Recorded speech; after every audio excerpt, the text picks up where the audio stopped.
Is it time? Yeah, it's time. Welcome to the True Craft Podcast. I am your host, Chris Farman, and I'm joined by co-host, Katy Noel.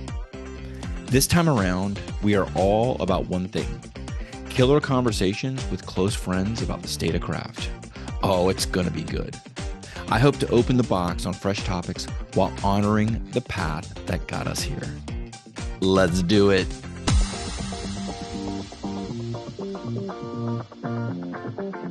Hello, everyone. Welcome to the next episode of the True Craft Podcast. Today, we have some very special guests, the co-founders of Fernson Brewing Co. out of Sioux Falls, South Dakota, Derek and Blake. Welcome, gentlemen. Thank you. Thanks for having us. Yep. Yeah. So just, well, I'm not going to say that, but Katy, you can edit all this, right? Chris, it makes it so hard. I know. So no, I'm really. You can't? Yeah, leave it all in. Leave it all in. All right. All right. So here's the story. If you're interested about the background of Fernson and how these guys got started, I'm going to point you to season 1, episode 9, when they were on the show back then, and we got into all the history and some other really good information that we talked about on that episode. But we invited them back to the show today to get a bit of a different take and talk about a different conversation, which is really around human resources, hiring, retention, and a few other snitbits that we'll get into and see where the conversation goes to. I think it's a very, very hot topic these days. I wouldn't say hot. It's a very relevant topic with where breweries are, really understanding that part of it. But before we get into the details, right? Before we get into the subject of the show, what's going on in Sioux Falls this summer, guys? Well, we've been selling beer and making a lot of beer and put a renewed focus on our tap room. We've noticed that it's our best spot for showcasing our brand and getting our beers out in front of people so they can go out to other spots and buy it. And that's been going really well. And we've kind of just realized that that's a really good part of our business, and maybe we just need to expand on that part a little more so, because I think everyone realizes the distribution world is quite challenging these days, and the same problems that have persisted over the last however many years have just gotten harder. Right. And it's still a huge part of our business. It's nice to be able to sell directly to a consumer. Yeah. And we've been just expanding what we do with the brand in terms of being more community involved. So we sponsored the Sioux Falls Golf Tour with the city golf courses. It's like 9 events over the course of the summer. So we're out there sampling. We're on the course. It's our course for the day in terms of a brand, and that's been good involvement. We just last weekend sponsored the inaugural Skip Day Summer Smash pickleball tournament. 250 players from around the Midwest came in to play 3 days, and that was a great success as well. With that, we started a pickleball brand as well. So we've got Play Skip Day. We always envisioned Skip Day as more of a lifestyle brand than just a seltzer brand, and so we're expanding on that. And so we've got our own paddles in, all custom for that. And nice. So we're just we're trying to be more involved, more personable with the brand, more in people's lives. Experiential things are still huge for everybody, even when, at the end of the week when they're grocery shopping, they don't have much left because everything's so expensive. They're still, we're all still willing and wanting to go have experiences and make memories. And we might not be buying as many things as often, but we're still trying to make those memories and have good times. So, sure. So speaking about the city of Sioux Falls, like, I feel like it's a sleeper town, meaning I'm starting to see a lot of entrepreneurial events there. I mean, this pickleball tournament is there. Like, what's happening with Sioux Falls in general? I mean, is it going to be like the next Asheville, the next Austin? are there cool business things happening there? Yeah, I mean, like you should come see it. The amount of construction that's going on just in our downtown area is pretty crazy. And there's different parts of town where if you haven't been there in the 5 months, it looks totally different. And what used to be countryside is now full neighborhoods. And so it's a very fast growing city, and a lot of new fun things are coming to our town, which should benefit all of us here. And it's bringing new people in. Yeah, we just need more people. There's the number of job openings per actual person looking for a job is on its head right now. It's like 100 job openings for every 30 job seekers. And so it's ripe for growth. Amazon put a facility just a mile outside of town here, just opened up warehouse there. So that brought some people, obviously, and some money and things to the area. But they can't even fill it with jobs. Right.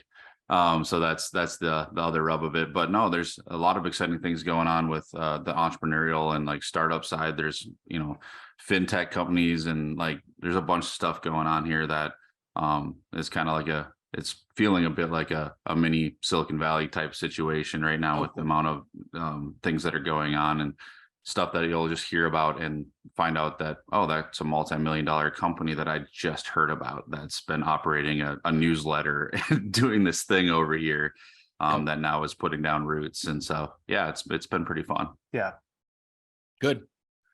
I mean, I think all existing businesses should benefit from this kind of growth and this kind of excitement. So that's kudos to you guys and the city of Sioux Falls. So today, what I want to talk about is really HR, everything involving HR, retention, hiring.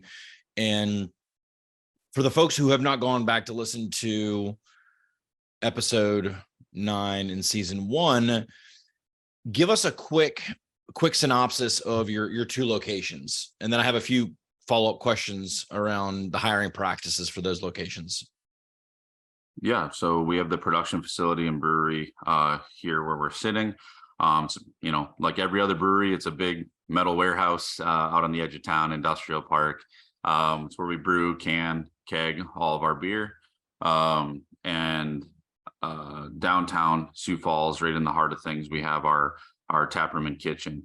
And so that's right on Phillips, was essentially our main street here, amidst a bunch of other bars, boutiques, other businesses. And and we've since we last talked, we don't operate the food ourselves anymore, but we have a food partner that we have a rev share, and they run that and do the food and provide the food for our guests down there, so we can focus on what we're good at, which is guest experiences and all that. Sweet. So given those 2 locations, the hiring practices are probably quite different for the 2. How have you navigated this over the past, let's say, 2 to 3 years? And what is that looking like currently?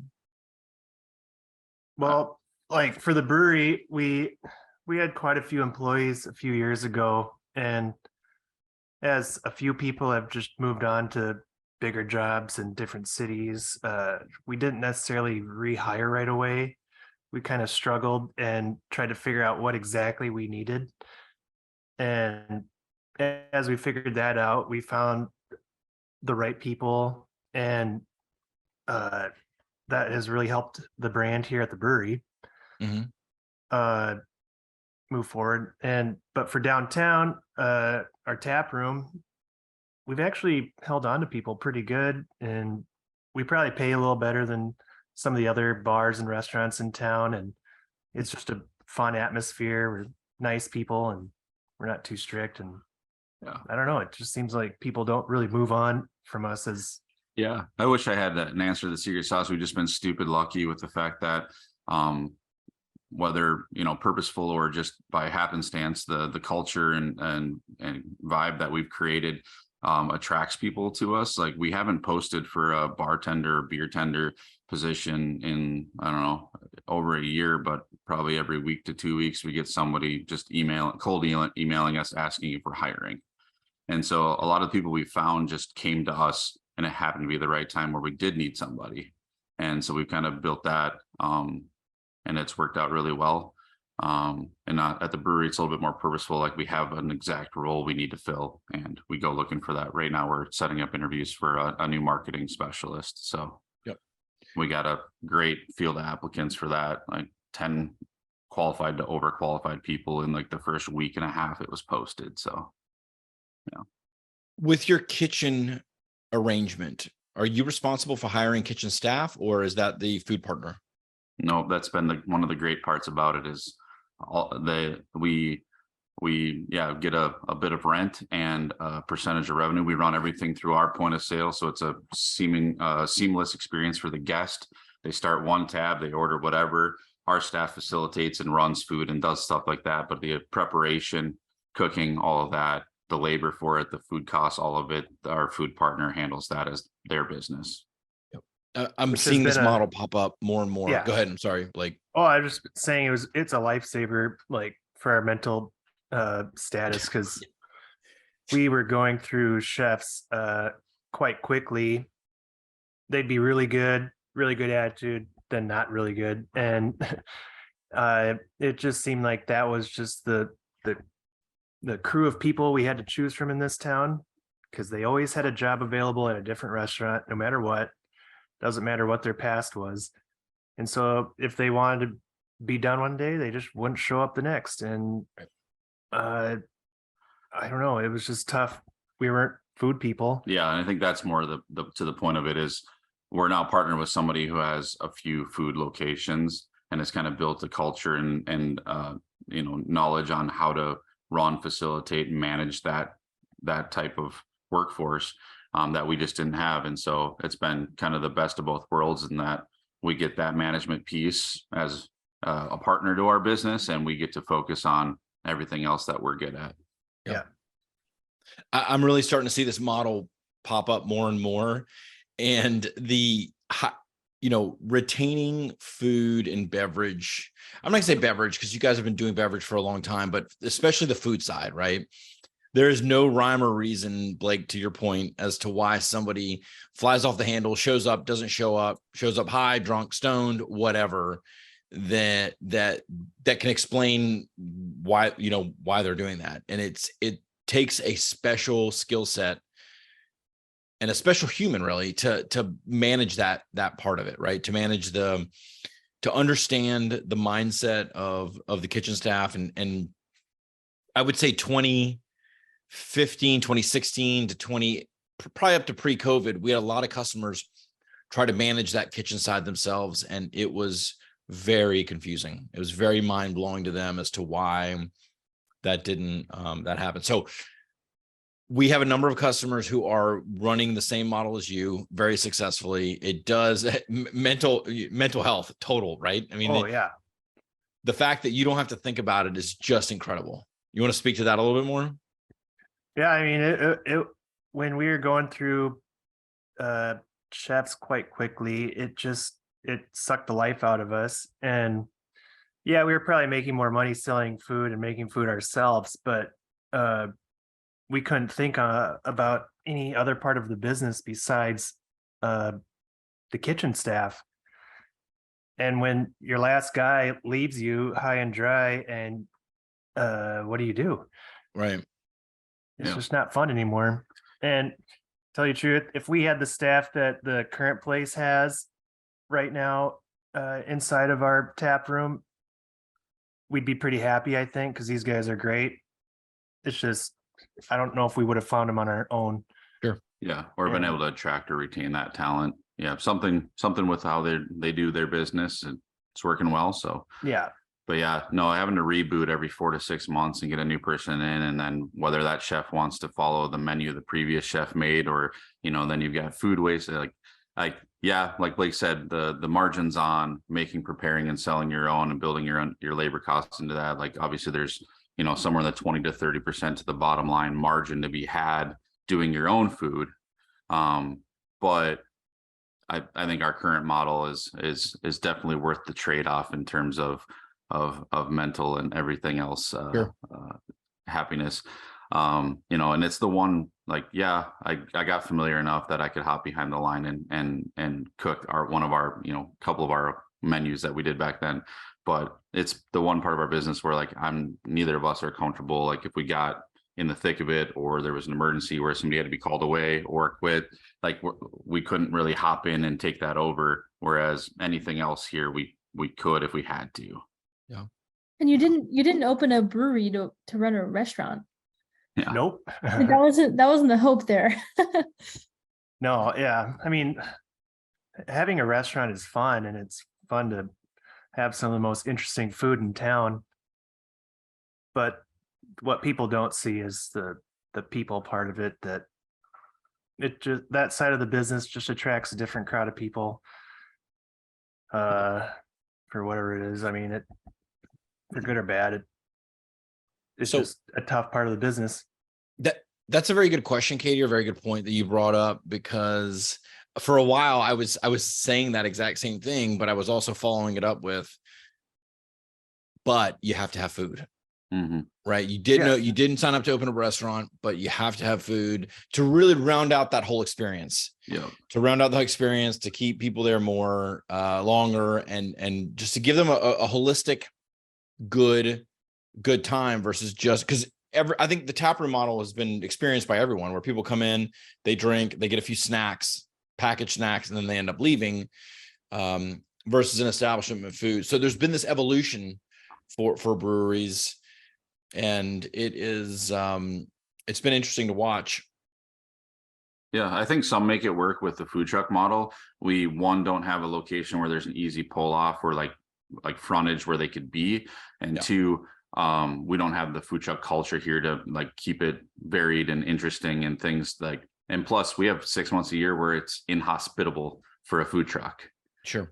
So having the kitchen inside is kind of like the only way to do it. And I think the model we have right now with the food partner business within our business is kind of the perfect happy medium for all of that. Is like, we always have food, but we don't have to, lose sleep or get grayer than we already are, paying attention to it. Yeah. So the next question I have for you is this, like, overwhelmed, or I think it's like this, I'm not overwhelming, but it's just a statement that I don't necessarily subscribe to, but I also don't deal with as the volume of young people. But I hear the phrase, young people don't want to work anymore. Young people don't want to work. We have a young person on the call today, Katy. So I'd like to hear from Blake and Derek first about, like, is this true? Do young people not want to work? Are young people entitled? Are they not entitled? Like, is this hurting your hiring pipeline? Talk to me. I think that sentiment comes from people that haven't really evolved their thinking as to what work is important or valued by anybody. And so the blanket statement is semi-true, but the peel it back a layer, and they just don't want to work for you, or they don't want to work exactly that role.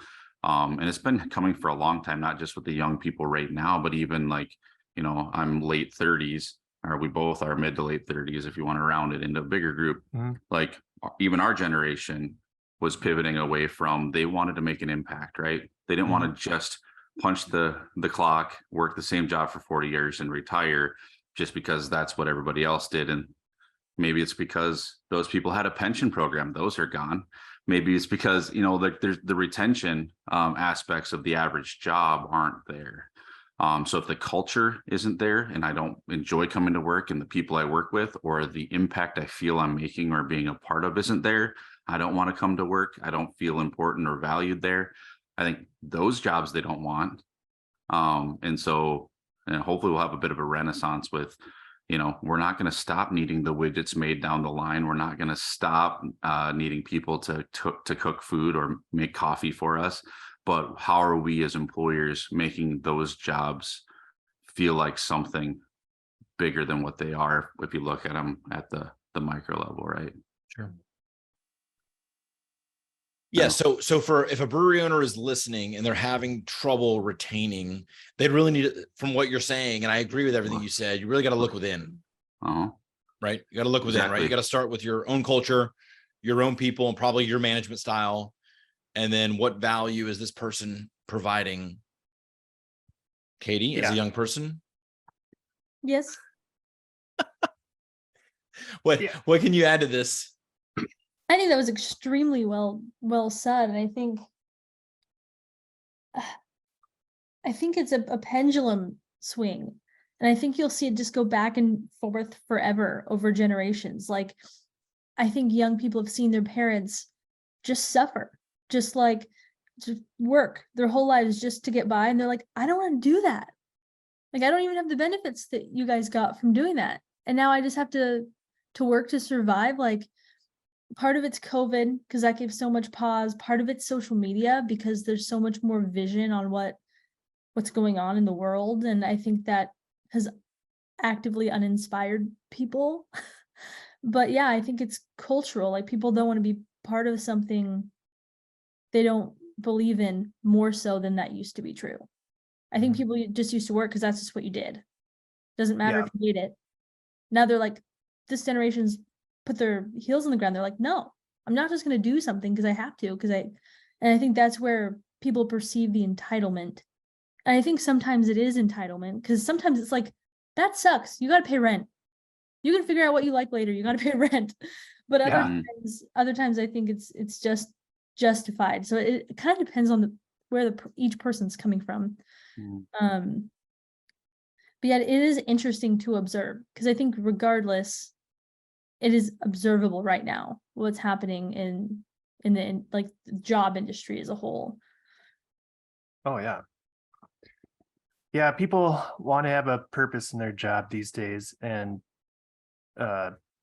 sometimes it's not clear when you're in the thick of it, but you got to kind of help remind people, like, our job is to create a product, and this product brings people together and makes people happy when Mhm. they consume it. So we need to put our full effort into making it the best we can make it, and making that experience the best that we can make it, so that they can have a little bright side of their day, Right.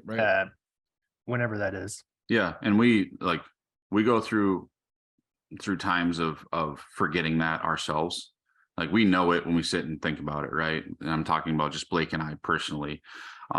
Like, we try to have a culture of celebrating wins. We try to have a culture of celebrating with our team, and making sure everybody knows what and why. What's our why? What are we doing? And why is it important? Mhm. And we lose, we sometimes get right here, we're 2 inches from the problem, we're focused, we're dead-eyed on it, and we lose track, and we have to kind of come back. And I think, from what, look at the crew we've got with us, that have been with us for years and no signs of wanting to leave. We just need to keep coming back to that and keep trying to get better at it. And I think that's all anybody can ask. I think you can get lost in, like, oh, I screwed up, and just like not try again. Like, I forgot to do this thing. But I think as long as, like, you're trying on a continual basis, even if it's intermittent, people see it, and I think it matters. Yeah. Yeah.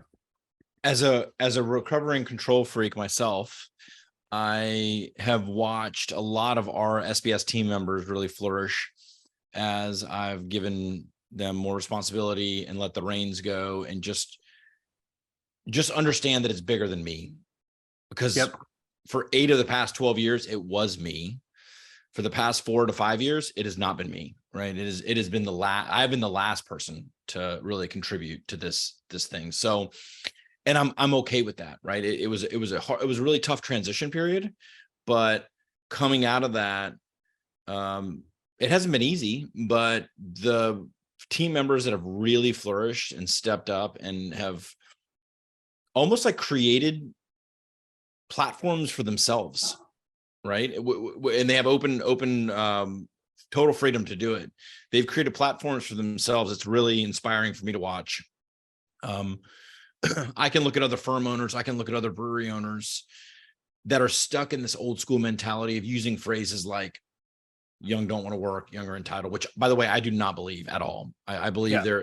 they're such such the whipping post for other issues. And Derek, you laid them out perfectly, right? So if you're a brewery owner and you're really struggling with retention and you're just scratching your head as to why the world is not working for you and the stars are not aligning, it's time to take a look like within and kind of see what's happening. Because usually that typical owner has 1 to 2 allies that you kind of meld with that ownership, that leadership style. But the masses don't. The masses just don't want to deal with it. So Yeah, I've found that, like, if there's an employee that doesn't want to work very hard or something, it's not necessarily their fault. It's probably our fault for not saying something or figuring out what the problem is, or just sometimes you give people too much freedom and they get lost. And what we think is a nice thing for them isn't necessarily a nice thing for their brain to deal with, because they don't always want to have to make 50 decisions on their own. They want a little bit of guidance and then some freedom from that. Is it Well, so- hard? Is it hard to have humility in that? Like, to recognize, oh, my employee isn't performing the way that I would hope, and I'm part of the reason that that's happening. Like, how do you handle that? Well, there's a recent one that it's just, we didn't really think of it like that, and we were probably just blind ourselves and like, man, he's just not doing what we want him to do. But then we were all talking, and it's like, really, it's probably our fault for not really saying something at the right times. And if we would have just said this right at the beginning, probably would have been fixed, and we could have just had consistent little meetings, and these problems probably wouldn't have happened. But since we just kept kind of pushing things off, we just get frustrated. And then, but really it's just our fault for not ever saying something and dealing with the problem at hand right when it happened. Yeah. And so, yeah, I think it takes a bit of humility, but I think it gets easier. It's like you got to work that muscle out a little bit, it's like absolutely, every time you do it, it gets a little bit easier to admit or see that the problem wasn't exactly what it looks like on the surface, that there's more to it, and that we were a big part, if not, the whole part of why that continued to be the way it was or didn't get better. But yeah. And I agree. yeah. I totally agree with all that. I think I do take a lot of responsibility when we end up having a departure or someone quit or whatever termination. I take a lot of responsibility in that whole scenario, because if I didn't, I mean, it wouldn't be good. It wouldn't be who I am. So let's talk about your hiring practices for a minute. You mentioned downtown, you kind of get these applications at the right place at the right time. When it comes to the brewery, do you guys hire as needed, or do you have a continuous position open where you're continuously interviewing, and if you identify somebody, or like, what's been your hiring practices? For the brewery specifically, it's been in the earlier years, especially when we operated the tap room at the brewery space, it was a lot of from within. People showed or expressly said they wanted more while working behind the bar. And so, our packaging lead used to bartend here, was a stay-at-home dad during the day, and bartended at the tap room here and for years. And then things kind of lined up and we needed help back there, and he's been back there ever since. Yeah. And the other ones, honestly, are, for the back of house production stuff, has been mostly referrals or from within. So one's a friend of a friend that we brought him in, talked to him, and I was like, this guy has exactly the right mindset, the right vibe. We clicked, and been a couple, 2-3 years now, 2 years. Yeah. That he's been back there. And then another, pretty much all referrals or just people we've known. We haven't really posted for any production roles. And especially for us, it's so niche and where we exist in the world. there's like one other production brewery in a 60-mile radius of us, right?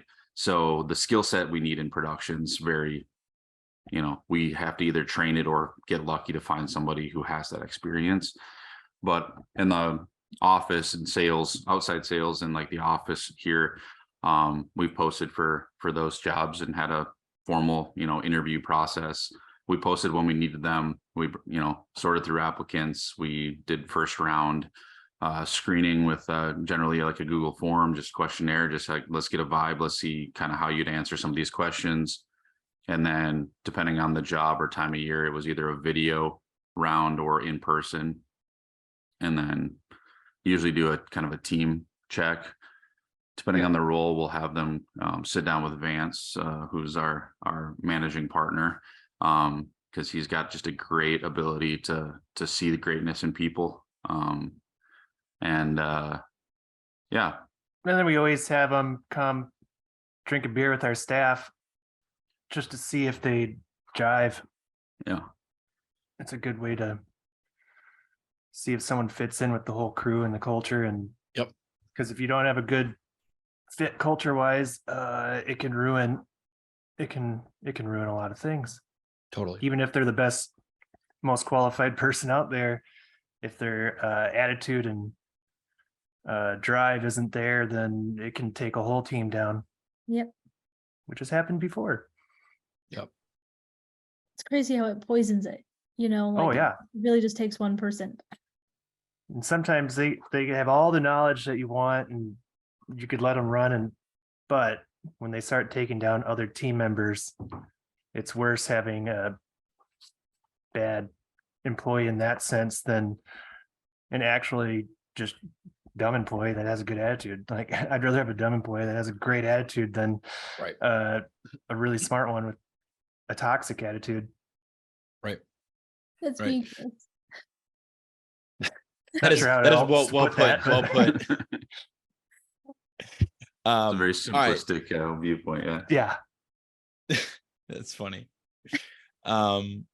Last question before we wrap up today. AI. Everyone's talking about AI these days. Where is AI going to fit in brewing, and where is it going to fit into primarily hiring for breweries?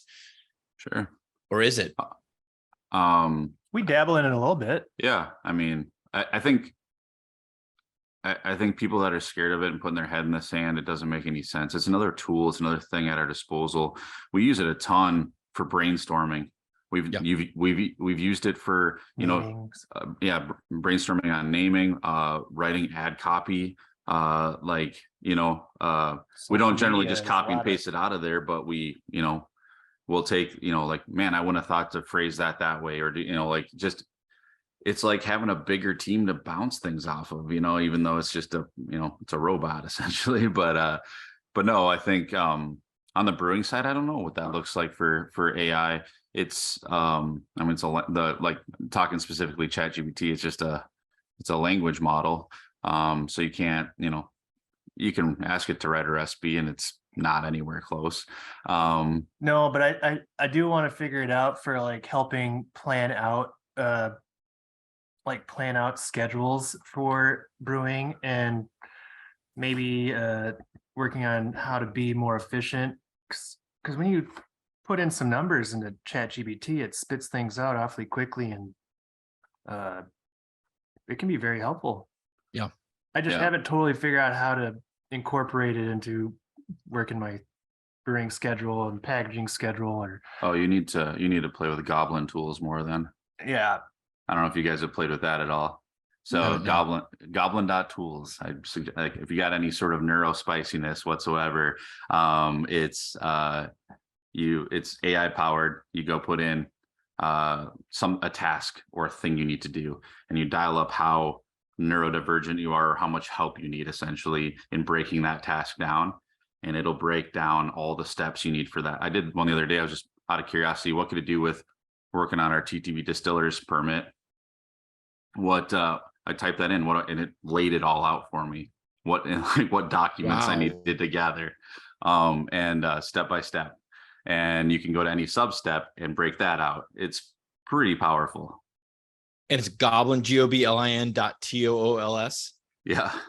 I want to check that out. Yeah. It's been really good just for day-to-day stuff for me, because like my brain struggles to start sometimes. Like I see this huge thing and I have a hard time taking the first step. Yeah. But if the first step is clearly obvious and it's something that can be actionable and get to done, I'm more likely to start that and go all the way through. Yep. Yeah. So, but no, I think as we see AI evolve, I think it's another tool in our arsenal, and it's another thing we can use to make ourselves better or think differently or get a different perspective, even like just ideation generation. I think from graphical standpoint, I don't see us taking like Midjourney and slapping it on a label. But if you wanted to make a bunch of quick concept art to see a direction before a designer spent a bunch of time making something pixel perfect, that's a great tool for that. There's so many things coming up, and it's almost hard to drink from that fire hose of what's all new and coming. But I think it's exciting as somebody who came from the software engineering world. Like I can't imagine being back in that world right now and being able to get the framework for the code I need to write just right now. So I don't know where that's going to come in the brewing sense of job roles and responsibilities. And on the HR side, I think, man, if you're not at least bouncing off like, hey, act as a marketing expert, write me a list of questions for a potential candidate as a marketing specialist, like if you're not doing that to at least gut check where you're at, why not? It's there and it has the wealth of knowledge of like the world at its disposal. So yep. Yeah, we like it. I do. Yeah, I'm totally bullish on it as well. For everything you said, I don't think it's going to take over jobs. I don't think it's even in our space, right, which is totally behind a computer. I don't think it's going to take over jobs. What I think it's going to do, and I wonder how the brewing industry could leverage this, but it's going to turn more accountants into knowledge workers instead of data inputters or data analysis, right? It's going to handle all that data analysis and coding and so on and so forth, and hopefully push accountants into knowledge workers, maybe experts. I'm wondering how that could be leveraged in brewing. Maybe it can, maybe it can't. But everything you laid out, Derek, as far as the questions on hiring candidates, questions on marketing, ad copy, so on and so forth. I've dibbled around and all that, and it definitely gets the juices flowing, right? You'll want to think you want to take it in one direction, and it kind of diverts you off the path and brings you right into that same direction. But it's good. Yeah, I think in any industry, if you're not incorporating it into your job, you're going to be left behind. Mm-hmm. And it only will help you have that leg up in the future. Yeah. Sweet, guys. Just a nice little tool in the basket. Yeah, I think it's going to be seamless more so before. It's not like we have a Shopify site up now, and like you go in to write the description of your product up on your store, and you can just click the little little magic wand button, pops up a thing, you give it 8 or 10 keywords for the product you're listing, and it writes you like a full paragraph description. And it's using AI in the background, but people aren't going to think of it as AI. It's like the automatic wizard built into my thing, right? Sure. So, and that's already happening, but yeah. I love it. I love it too. All right. Well, hey, look, I want to wrap the show up for today. And I want to thank both of you very much for showing up today and having this conversation. I think this is so critical to where the brewing industry is. Tell us where we can learn more about you, either individually or the brewery, kind of whatever information you want to share about the brewery. Yeah. I mean, Fernson.com. All the socials, either Fernson or Fernson Brewing. So yeah, we're there. Instagram's Fernson, Facebook's Fernson Brewing, TikTok Fernson Brewing, I think. Not much up there yet, but we're hoping the new marketing specialist is gonna continue on that path for us. Yeah, you can find us. We're around. Look for Fernson. Awesome. Yeah. All right, great. Appreciate it, guys. Thank you very much. Talk to you soon. Yeah. Have a good one. See ya. Bye. Thank you for listening to this episode of the True Craft Podcast. If you like what you heard, please subscribe to the show on your favorite podcast player. And if you are just dying to know what Chris and I look like, you can head over to YouTube for a video recording of the show.